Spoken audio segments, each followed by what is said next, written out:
I'm trying to decide whether it's maybe easier to score a penalty in like adult league than because like on the one hand, goalkeepers are probably not that good. It's probably just somebody taking a turn playing goalkeeper, and the goal is so big. But does that outweigh how not good everyone is? No, it is. I feel like when I played like full field 11v11, I saw a handful of penalties, and I think they all were converted. Yeah. You just shoot it high, and, exactly. it's in because nobody has the range to either dive all the way to the end of the post or stay tall. Here's what I'll say: for rec leagues, no stutter step penalties. Yeah, yeah. Do you even, but like for rec leagues, do you even bother guessing? I figure you probably just react. Yeah, right? Like, exactly. And then you don't go very far. You kind of get like that. Oh, that's how I did it. I didn't guess. It was kind of just like waiting, and then moving a little bit. And it still just went hoping in. for a reaction save. You react because the shot's not coming in that hard, but it's still hard enough to beat you pretty easily. Or they like just kind of flub it and hit it down the middle, and then you're there for it. Yeah, right? So kind of.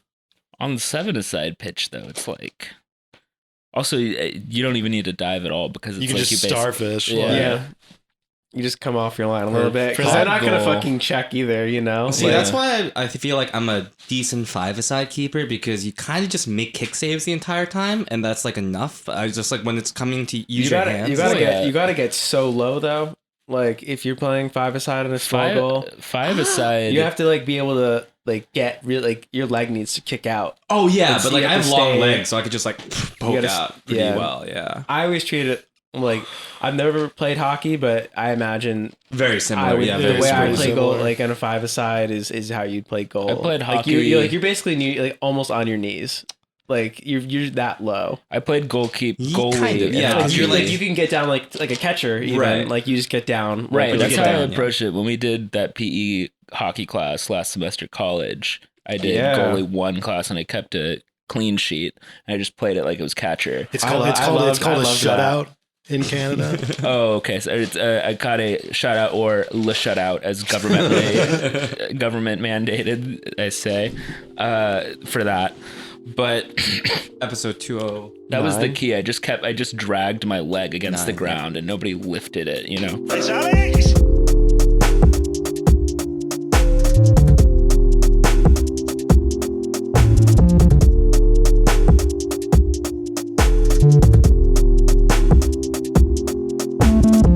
Episode 209 of You From 202 after another home draw against Portland.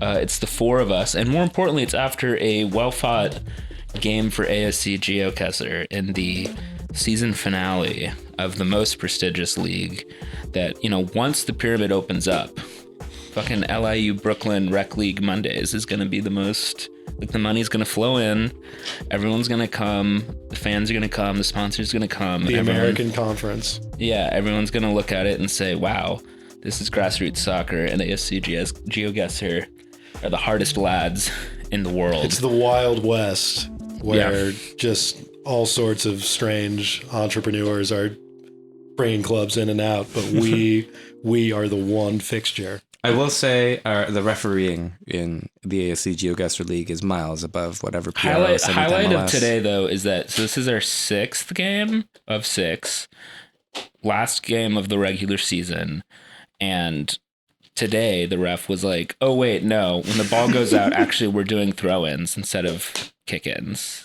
The last game of the season. Did you hear his rationale? No, I didn't hear his full rationale. Well, apparently, like, it was his decision to do kick-ins because he was like, oh, on this field this size, we should do kick-ins, not throw-ins.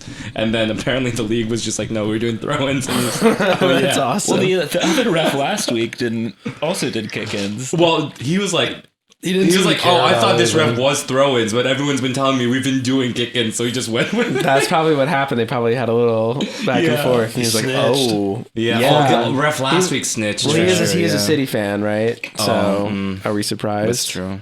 That's true. I honestly, you know, That's really the opposite pole of VAR, is that the ref should show up and, they have their little chats before the game. And it's, it's not baseball. There's not weird ground rules. Soccer pitch is basically the same thing. I was going to say it should be like baseball, where each ref should be like, hey, this game, you can do handballs. Let's just try it out. Let's just be a little reasonable. That would have gone well for me today. Totally. I know what my rule would be. I would be like, if you're a keeper, you can touch the ball in any box. I don't care which which you're in. You have the gloves on. You can touch the ball. Dunk it on the other If you goal. want to be in the other guy's box, that's your choice. Like somebody else on your team can't touch the ball in your box, but that's the trade-off. But I would accept that level of whimsy in MLS refereeing if it came to it. But really, I think the main consequence of the ASC Geoguessr game that we just finished is that I exerted myself a little bit, so I might have a little bit of the sports asthma cough throughout the episode, because I've given my health and my body to the sport, much like Phil Jones. But yeah. 1-1 draw against the Portland Timbers at home. I wasn't able to make it. I watched the first half live. Caught up after the fact. Cork and Peaches, you were there. Sam, you caught it on TV, right? Yes. Well. What is there to say about this 1-1 draw? Shall we start with personnel and lineup decisions? We have a 5-man backline, starting where we ended, right? In the previous game. And we have Dylan Nealis come in to play on the right. We have Tom Edwards shift over to play the right center back role. And this means that Lewis Morgan is playing further up the field, right? Mm-hmm. I guess, how would you describe his role on the pitch? Was he like more tucked in centrally, or was he just kind of further up but still wide? He and Lucanius were dual 10s, basically. They weren't hugging out too wide. They were both, kind of trying to collect the ball and combine. And then, Barlow was kind of running around up top, fucking run around a bit. I thought it was interesting because it was like we had 2 banks of 2 in our midfield, and we've seen I don't that. like it. It makes things way too square. I mean, makes passes too static. But, we've seen banks of 2 in the midfield, but it was interesting that we were doing it with 3 in the back. Yeah. Have we seen that combination before? Banks of 2 with? A little bit, but Omir Fernandez has usually been one of the 10s, and he tends to sort of buzz around more and not really play as kind of like a facilitator or really show for the ball too much. He's running off a lot more than Lucanius or Morgan was doing. And he plays a little bit more as a forward type of player in that system, right? too. That's kind of what I mean. Yeah. And then, so Cáceres and Frankie anchored the midfield. Another nod for Cáceres. Was there any comment either before or after the game on whether this is looking towards next week or Tuesday's game, tomorrow's game in the Open Cup, where Cáceres is suspended? Is that maybe why he got the start, or is there something more to it, or are we just guessing? We don't know. I mean, he has kind of gone with Cáceres as I think just as kind of a hot hand thing, like not wanting to mess up continuity week by week ever since he stepped in for that Open Cup game. I guess it was almost a month ago. And, I mean, as we've kind of discussed, I don't hate Cáceres getting an extended run in this sort of deep role. It seems, I haven't looked at the stats, but it seems like kind of a double pivot thing where he and Amaya are not really combining too much. They're both gathering the ball and pushing it out wide or forward once they get it, which I think suits Cáceres' game more than, giving him the choice of kind of carrying it more. I think in this game, you maybe saw, I don't know, Dylan Nealis has come in for a lot of the criticism at fullback, which I don't see at all. Well, not at all, but I mean, I don't see it to the intensity or the degree that people have been kind of criticizing. Whereas I think on the other side of the field, I think there might need to be a little more of a spotlight put on Tolkien for not really kind of taking what has been a season where a lot of play has fallen to him and given him a lot of opportunities to sort of, show what he can do. And we're not quite seeing it, I don't think. Whereas, Dylan Nealis, we've talked about over the course of this season so far, where he's had some disappointing games, some games where he hasn't really been able to get around his man and really create too much offensively. But I think he's doing a better job of adjusting his game as the weeks go by, and at least, doing a good job of distributing and combining deep. And, it's even led to some goals recently. So on the other end of the field, I think you're seeing Tolkien a little I think it's becoming a crisis of confidence a little bit. And there was a moment I didn't realize until I watched the game at home, again last night, that Shep had actually noticed this too, and commented on it, because I had seen it from the press box right behind the bench. But Struber was kind of riding Tolkien for parts of the first half for not just playing direct more. Not sending Barlow, not sending either of the 10s out wide, and instead, just kind of pushing it back or squaring it a little bit, and it was pissing Struber off. And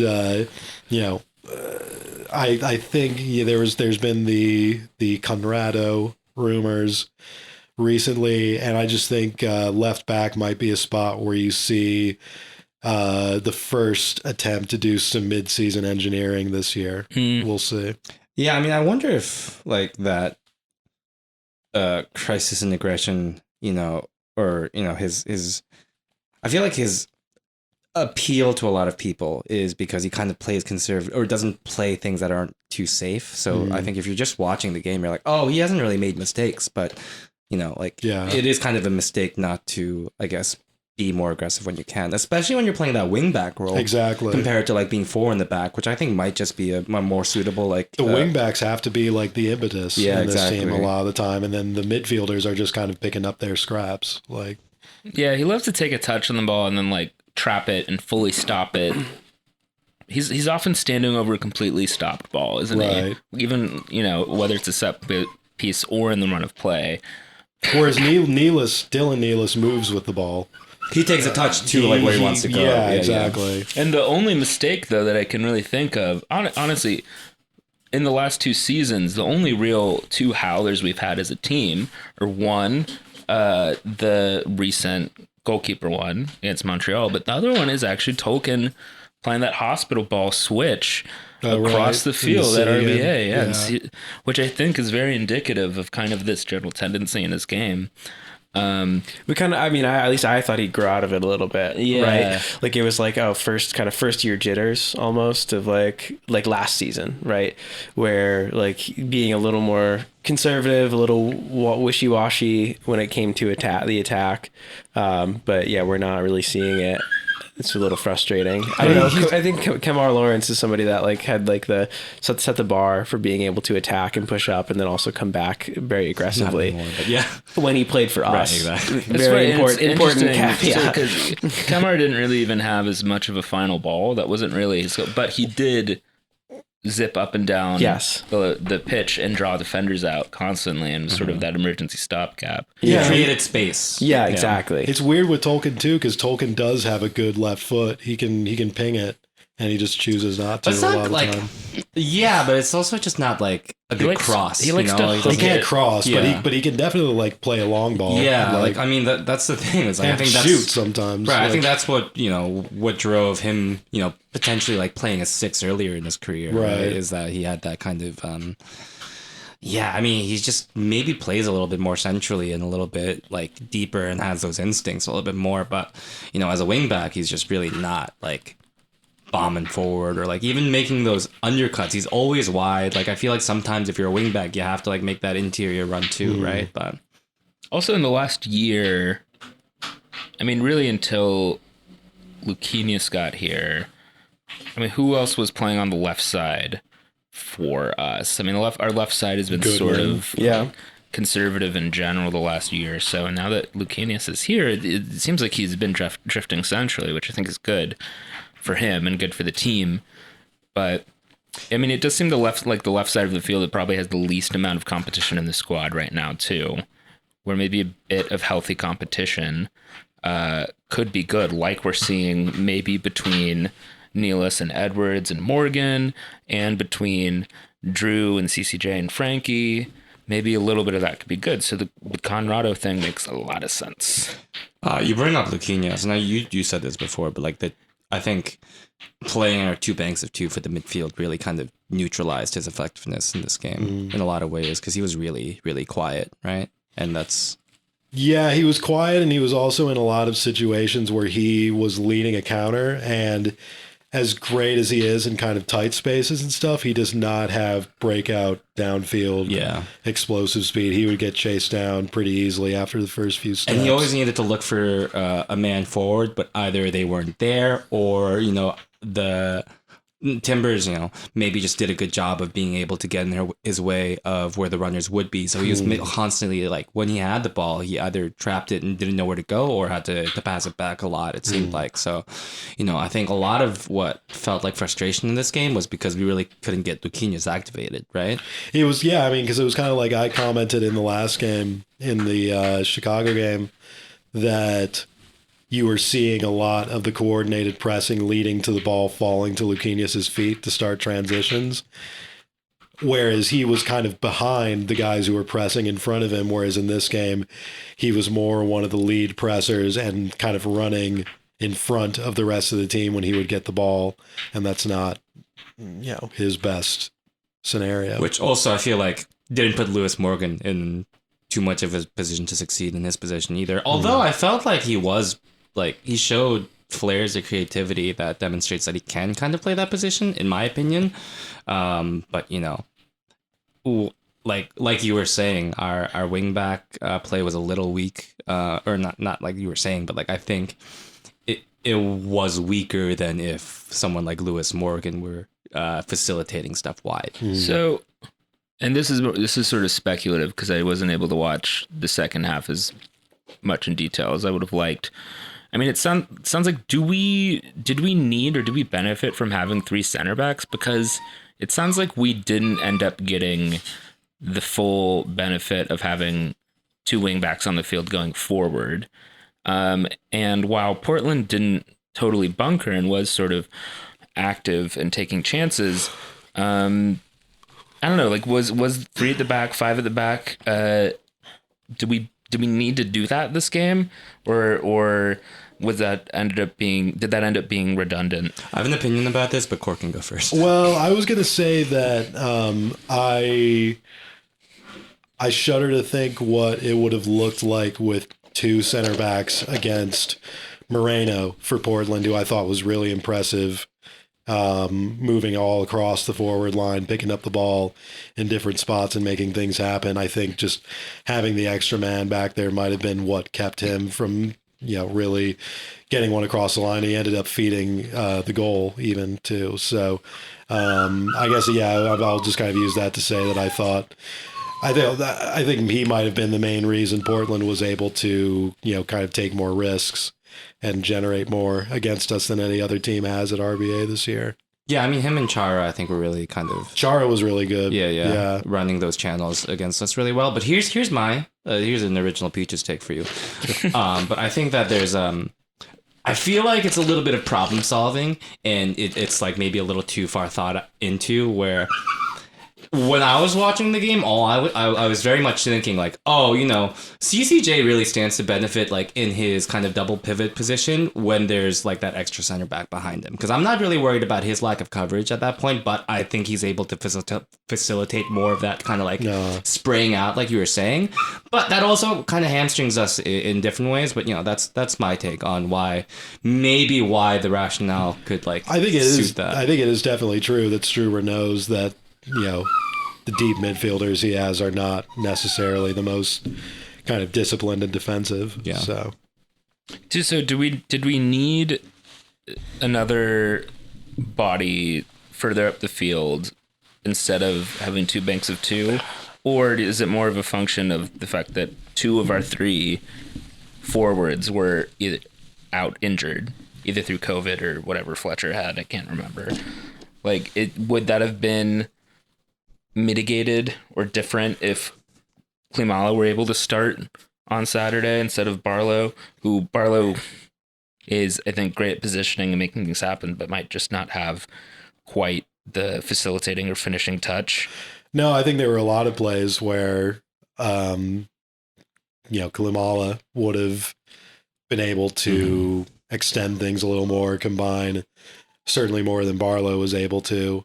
And, like we were just saying, the long balls weren't really being played or coming off that much, but it's not like Klimala really goes for those much anyway. So I think Klimala would have offered more of an option to play through the middle and combine a little more than Barlow did, especially because, like I just said, the long balls weren't really on. So yeah, I felt a lot of that game. I was just like, oh, I really wish Patrick or like even Fletcher were like kind of facilitating a little bit more, because I felt like Barlow was getting to these balls, and it's like, credit to Barlow, he always does his thing.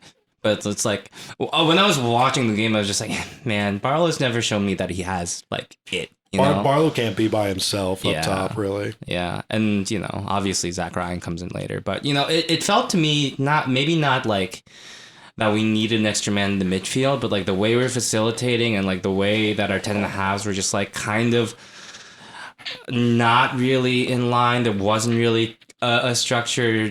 Hurt us a little bit, but I think like we could have used an extra person kind of moving forward. And so Fletcher just had a knock, right? Muscle tightness, Struber said. Well, hopefully he's back soon. And it sounds like, I know that before the match, like midweek, they said that Klimala was on the COVID list, but had a chance for making it on Saturday. So it sounds like maybe he tested positive earlier in the week, not right before. So there's a chance he could be back on. Oh, he's back. He posted today that he's in training. Today. Yeah. Oh, okay. He posted a picture of the weight room. Yeah, maybe we have just a special bubble weight room for all the COVID guys. But, well, that'll be good. So I guess, I don't know. I mean, if we want to discuss the goals themselves, my take on the Portland goal is that it's a little frustrating, because I saw it and I was like, that's the exact kind of goal we should be scoring. Yeah. I was like, fuck, it looks like we drew that up. The way that they pressed it, turned it over, slid over the side, and just slid it near post for their Polish striker to slot it in. I was like, fuck. I know. And it was like, I felt like they sensed there was a little bit of vulnerability from the way we were playing out wide, and they were sending a lot of crosses, and they were a little dangerous before that. And then by the time the goal happened, I was just like, kind of felt like it might have happened in like a worst case scenario, and it did, because I felt like we weren't like really controlling or like dominating over them, but as always, we were clearly the better team, but yeah, I don't know, it was kind of sucky to watch that happen, and especially because it was so quick the way that they played. It's like, why can't we just like do those like passes? Yeah, why couldn't we do that? I mean, I don't know. I guess maybe was Portland effectively avoiding those kind of opportunities the way that they were playing? Were they not dawdling on the ball in the midfield at all? Well, they were bypassing our midfield for a lot of it. They were dumping it to Yemi Chara, who was showing up in different parts of the field all over to just kind of control it, and then either make a dribble or spray around. And it was just kind of, it seemed like that was sort of their game plan, just for him to sort of float around wherever there was space, and it was working. We like to see both Charas. Yeah. Oh, good. I was wondering what happened to Diego. He came in the second half, right? Yeah, because he's been out injured for a little while. That's exciting. So, and then our goal, scored on a set piece, which is funny because, if you just put me on the spot and you're like, how are the New York Red Bulls set pieces this year? I would say, better than last year, but I never feel too dangerous or confident on them. But I feel like low key, this is like our third or fourth set piece goal or something this year. Well taken, and the chance right before it was also very close. Mm-hmm. Has Edwards always has he been on the corners consistently when like so far this season whenever he's on the field?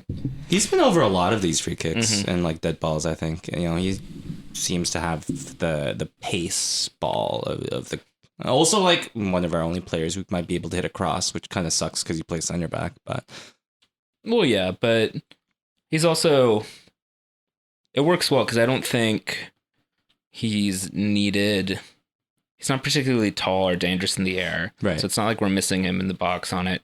And then he's not one of the first guys I would pull out to be the emergency defender at the back either. So I think it still kind of works. But yeah, it does feel like so many of our crosses this year, we've had a hard time keeping it out of the keeper's hands.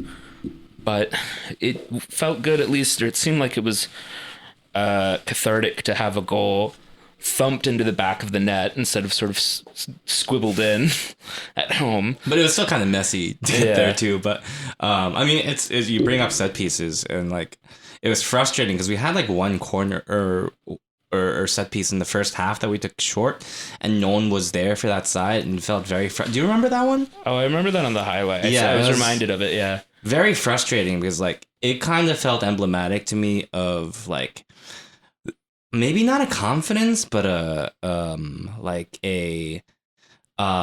just kind of maybe not a malaise, but just a lack of focus when we're playing a little bit because it kind of felt like it was endemic to the rest of our game where passes were just like a little bit off. People were going to the wrong foot and like people were taking a little casual, and that set piece felt a little casual. I mean, but also maybe overthinking a bit at the same time. Yeah, Struber said after the game, they do not have freedom in the brain.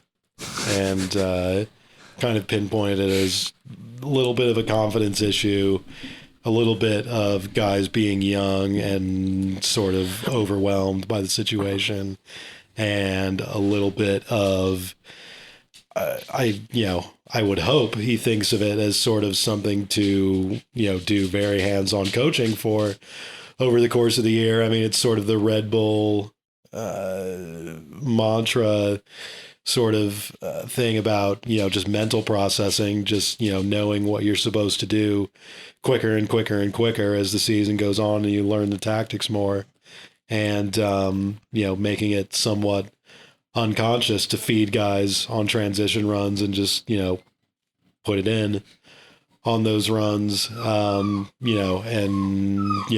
sort of diagnosed it as guys overthinking it in the meantime. So. Yeah. Well, and I was gonna say, like, if it's like a stadium or crowd thing, like it was a good crowd there, and I thought there was a lot of like energy to the support going to the end of the game for us to try to push a win. But like it also very much felt like the boys like just didn't have the mindset to get it through. Well, anyway. Gerhard, as usual, most of the time, solid analysis, but once again, we're looking for the guy who may have done this, like trying to find, and maybe, I love Jonah Hill's character in Moneyball, great character in the film, but maybe this is one area we're having some experienced, or maybe like a former pro on the coaching staff instead of a bunch of 25-year-old German MBA students could be helpful,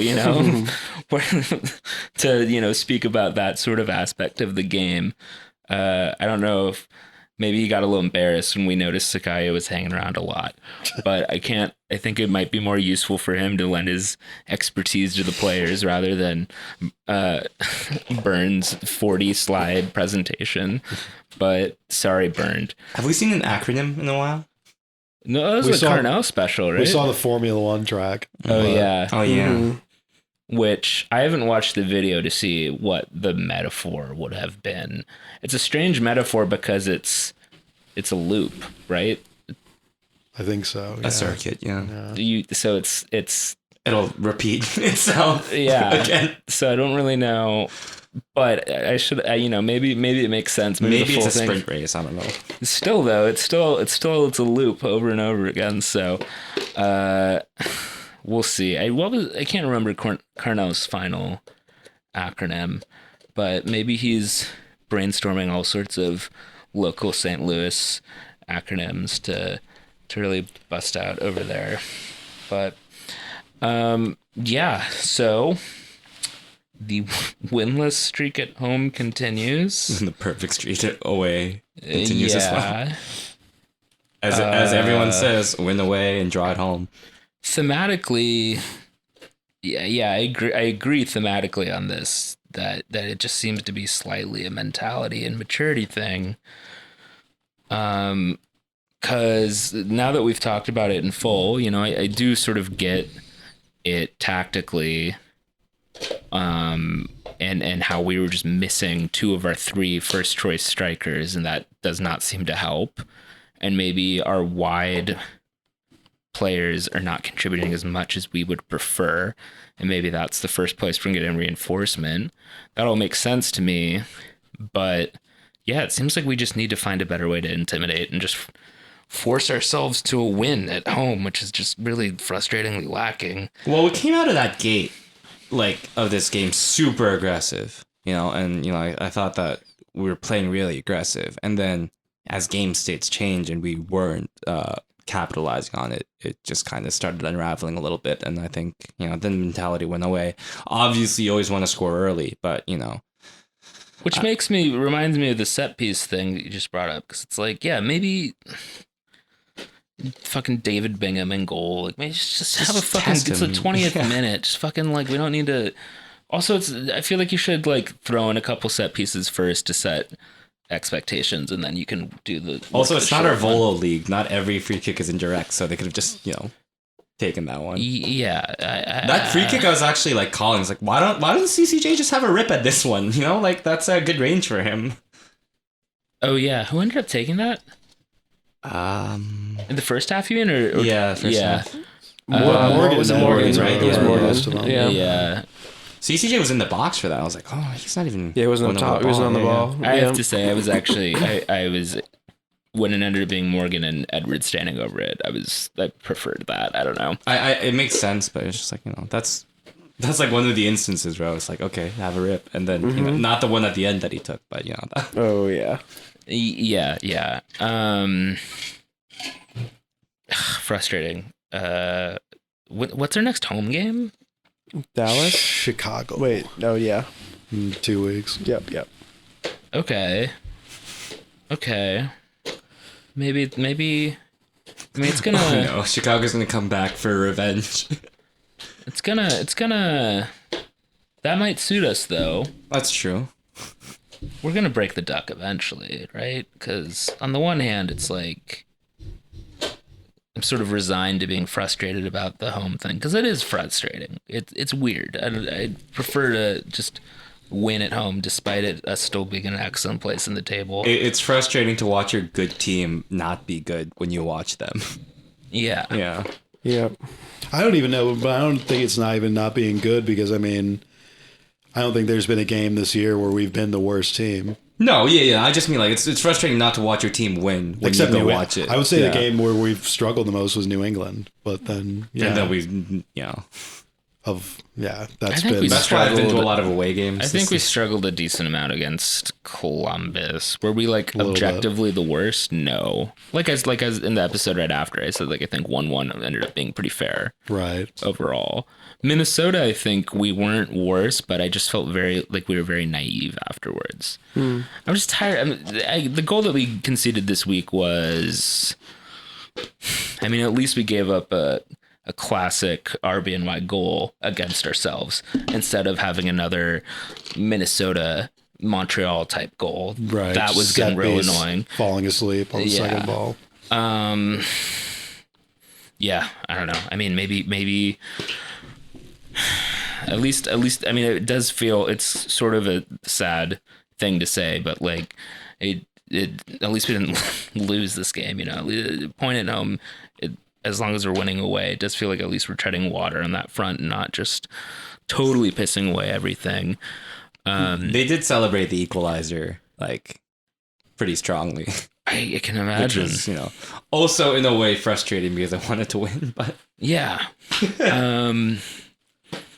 Also maybe I feel like this might be the sort of thing where mid-season acquisitions can also just inject a bit of energy, new perspective into a team as well. Is Conrado going to be the guy who does that? I don't know, but maybe there's someone else too. It would still be nice to have Tolkien have competition. He had competition last year. I would still Conrado Buchanelli holes to I learned it's not Holtz like Lou Holtz.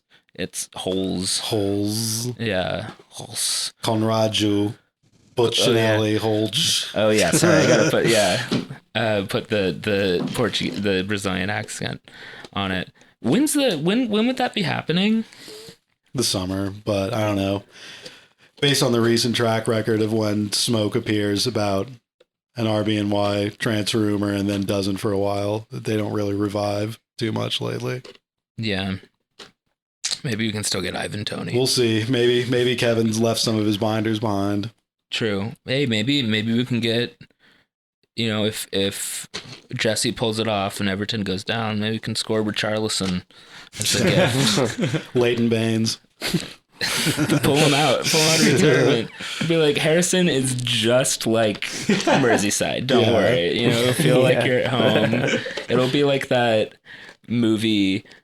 German movie where the guy's grandmother was like a diehard party member in East Berlin, and then after the wall falls, she like goes into a coma and then wakes up after the wall falls, and he's determined to pretend that East Germany and the Soviet Union is still up. So like does a whole Truman Show type thing around her.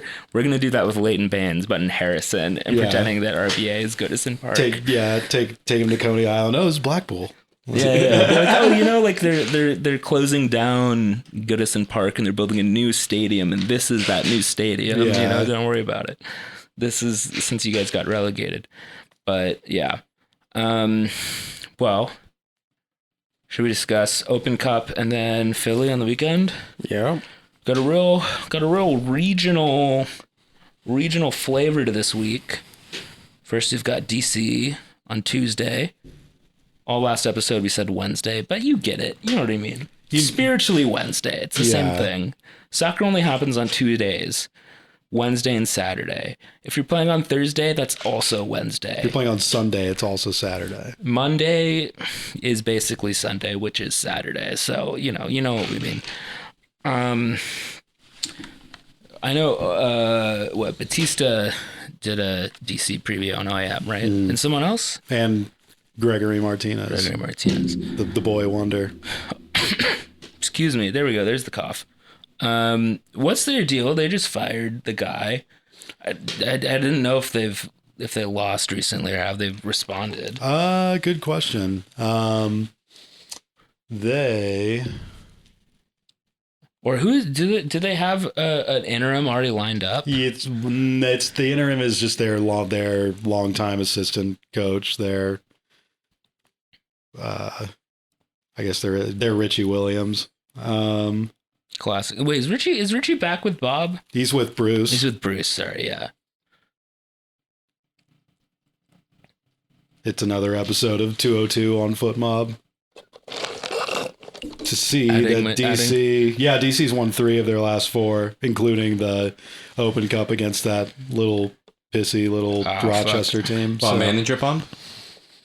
Interim bump. Caretaker bump. Wow.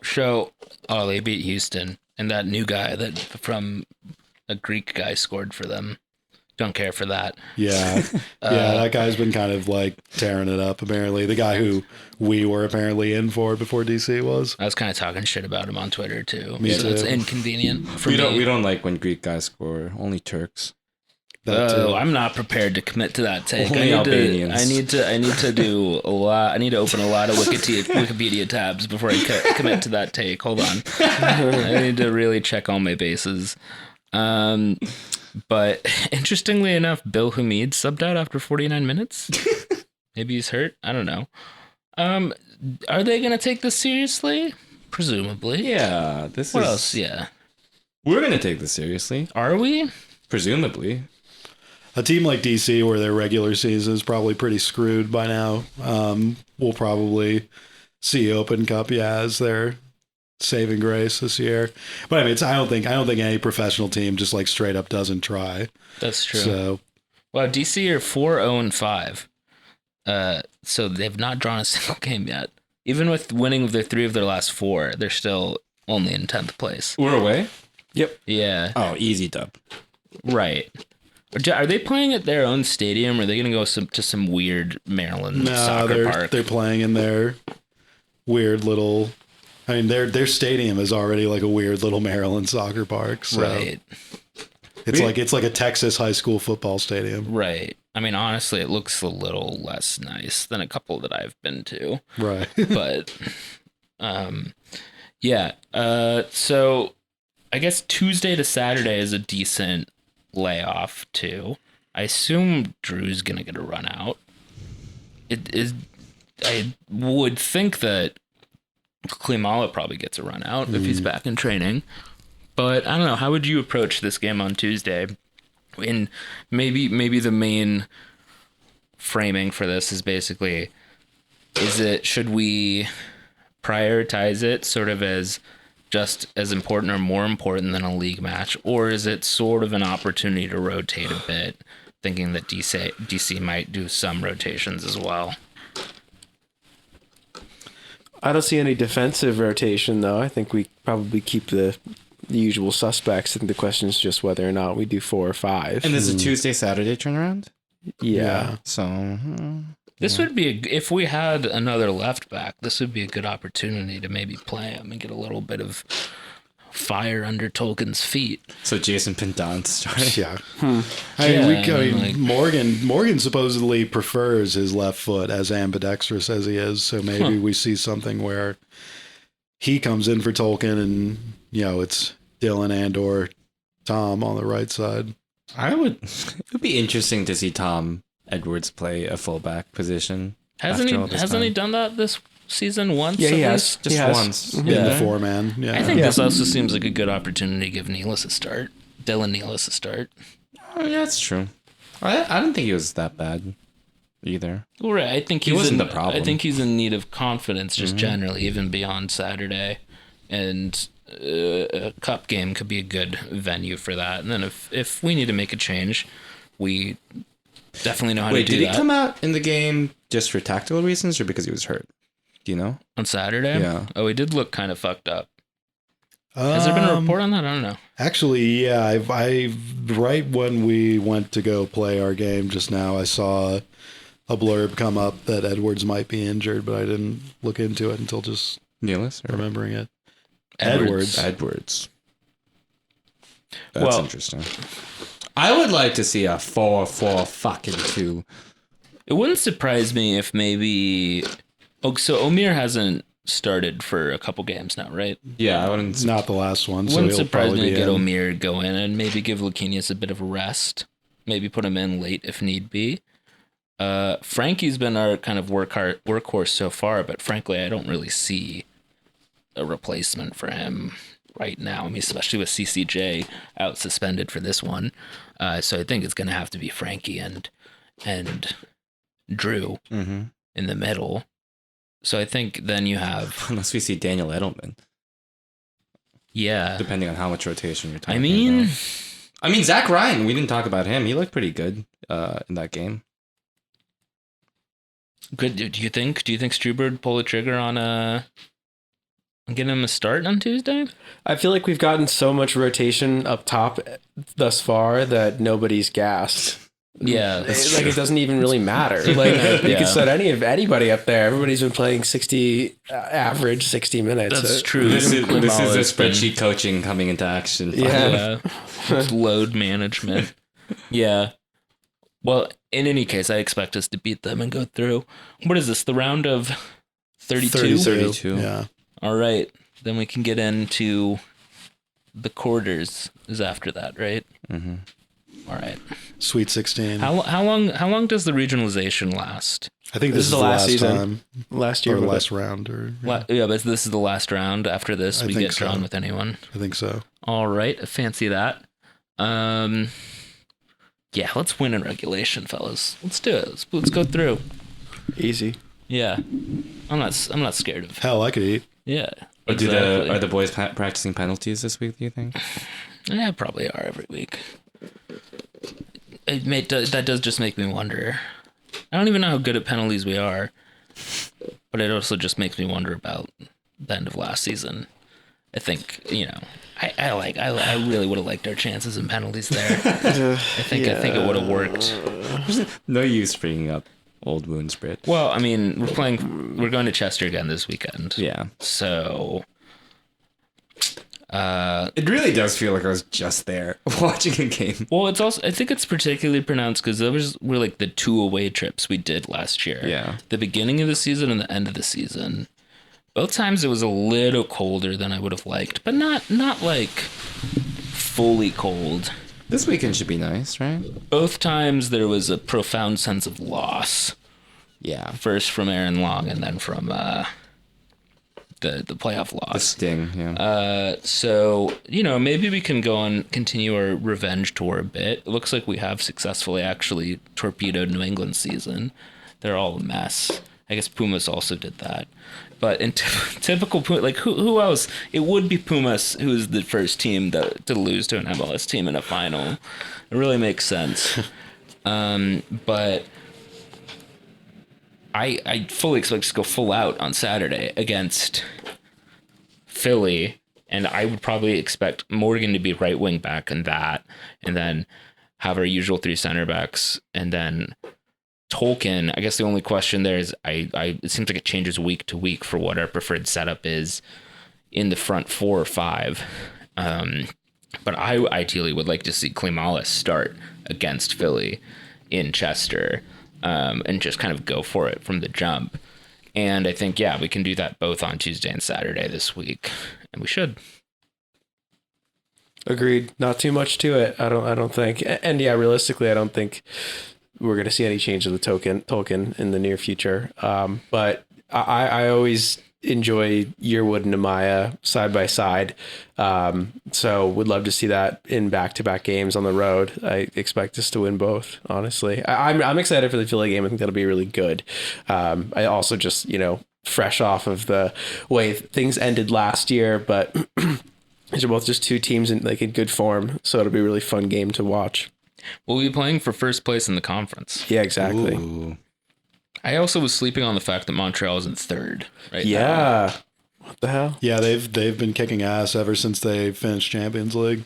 Goal differential of negative... Oh, wait, no, 1. Goal differential all over the place is a bit wild, though. I feel like the boys are like...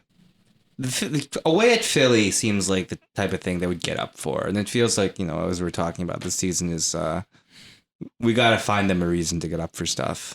So I feel pretty good about these upcoming games. We'll get some nice rest at the Baymont Inn and Suites in Newark, Delaware, where I'm sure they'll be staying on Wednesday through Friday. And they can go stop at the Popeyes. They can go to the Arthur Treacher's Fish and Chips at the rest stop. Delaware Visitor Center. Yeah. Mm-hmm.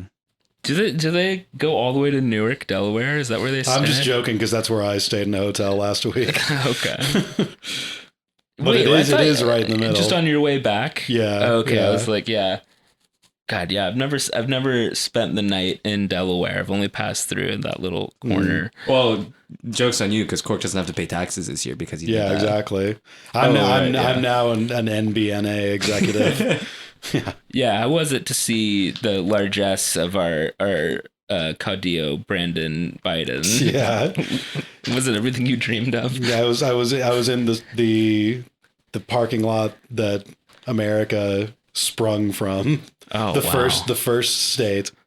Yeah. The first parking lot. The first parking lot of the first state. That's so true. They're from the beginning, they're the state that was best at doing paperwork. Yeah. So really true to form. But really, maybe, I guess we haven't decided if we're going down on Saturday, but we got to figure out if that Roy Rogers is open or if it's haunted still, or both. Last time we went down, it was closed. Really, also last time we were just trying to get food on the way back from Chester was... Yeah, there was the... We got to commit to Cracker Barrel, I think. The broken Cracker Barrel, yeah. America was at a bad place at that time. It still is a little bit overall. Cracker Barrel was a little fucked. The Perkins was more upbeat, but still kind of overall fucked. Bad vibes, yeah. Yeah, you know. I feel like if Red Bulls had won that playoff game, Cracker Barrel would have been the fucking spot. Hey, you know what? That Popeyes is open now. Oh, true. Yeah. The Popeyes across from the Perkins. Bite your fucking tongue. We're going to drive by it and it's going to still say opening tomorrow. They're still training. Yeah. It's just going to look like that Taco Bell and we're just going to end up going to Perkins. It's a Potemkin Popeyes, you know, meant to just lure people in. But God, I don't know. The sirens of the chicken sandwich. I kind of want to make this trip now to conduct this, you know, ethnographic study to determine the health of the nation. There's supposed to be, you know what's launching apparently in South Jersey this year? Bojangles. Oh shit. It really is the beginning of the South then. Yeah. Raising Cane's taking Manhattan and Bojangles coming right up on the shoulder. And do you know, is there an expected date? I will know. Okay. I will let you know. Can we go together as a... There's going to be one at Times Square and one at Astor. We will IRL stream on Twitch the opening. Astor. Yeah. Is it going in where the old Kmart was? It's going in where the old Walgreens was, across the street from the Kmart. Oh, nice. Wow. That's a real prestige spot. That's appropriate because we had some chicken tendies today. Yeah, I was gonna say, what's the word on the smash burger? I give it a 7 out of 10. Yeah, good solid, like good breading, not remarkable, but the chicken was juicy. I gotta be honest, it was too hot to really even taste it by the time tendies can't be too hot. I just committed to it before I could even actually taste any of it. It was right out of the fryer. Yeah. I've never had Cane's. I've had the local College Station, Texas version of Cane's, which was excellent. I guess the next shark tooth of goodness to come up north. Buc-ee's is opening up in South Carolina this week. Whoa! So they're going to be. That means they'll be in Jersey by early 2023. So, right. Yeah. All right. Buc-ee's. I thought Buc-ee's was I don't know. I guess maybe you don't rep it as much. So from your analytics in your charts, what are your expected reach for Waffle House in Southern Jersey? Waffle House is just kind of stalled at the Mason-Dixon line for a while. It's achieved stasis. Yeah. Like Whataburger. Whataburger's also staying tight, keeping to its own. They have a entente. To not encroach too much. I went to a Waffle House a couple of weeks ago in West Virginia, which had to have been one of the most northernmost ones out there, and didn't seem like they were ready to take more turf. So I think we see signs sometimes when we go down to DC games, and we're like, maybe. But Buc-ee's is all right. It's just, in my memory, they don't really have any signature food. It's just sort of a ginormous truck stop, and I feel like it was more endearing when the main thing about Buc-ee's is that when you entered Texas, or no, when you were on the freeway in Florida, there would be a billboard that says Buc-ee's 3,000 miles away, which is sort of funny. And now there's one all over the place, and they're enormous. And now every Jim Toth guy who moves to Austin is like, I love Buc-ee's, it's so cool. I'm like, all right. I was actually told going through Philly that Wawa's is overrated apparently, and I still haven't set foot in a Wawa. Well, I would say I've done Wawa, it was all right, but I've also done Sheetz, and I was really impressed by Sheetz. And Sheetz is, I think, only in the Lehigh, to the whatever valleys to the west. Yeah, Reading. Yeah. I know Publix is a bigger market for them, but they also have good sandwiches there. Yeah. I just fuck Florida though. Never, there's so many. Yeah, we're gonna. Yeah, this is a different podcast. Yeah, well, this is the main. This is a preview of next week's podcast. So. This is the main event when we play Philly now. It's just the sort of. This is like Tocqueville wandering across America, dictating the spirit of the democracy.